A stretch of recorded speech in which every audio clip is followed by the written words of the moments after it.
A major flashpoint has just erupted in one of the world's most dangerous waterways. Iran has seized another oil tanker, and this time, the warning signs are much more louder. A Marshall Islands flagged oil tanker named Talara was sailing through the strait, one of the narrowest and most important shipping routes on the planet, when it was suddenly forced off the course. A US official confirmed that the vessel was intercepted and pushed into the Iranian territory waters. A US Navy MQ-4C drone was watching, and the whole time above it. Security firm Ambre says that 3 small Iranian boats carried out the operation.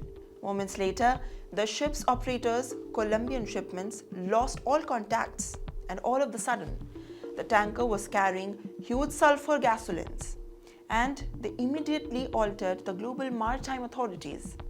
Now, this is the first tanker intricated by the Iran in months, but it comes after the repeated threats from Iran to close the Strait of the Hormuz, a choke point where nearly 20% of the world's oil passes every single day.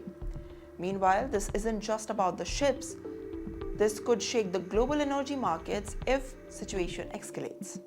And Iran has a track record. They've attacked the tankers before, used the drones, and even seized the vessels to pressure the West.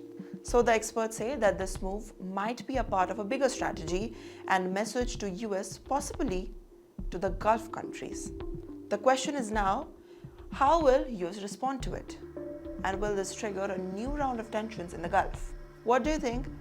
Is Iran pushing too far, or this is just a calculated power play? Tell me what you think in the comments.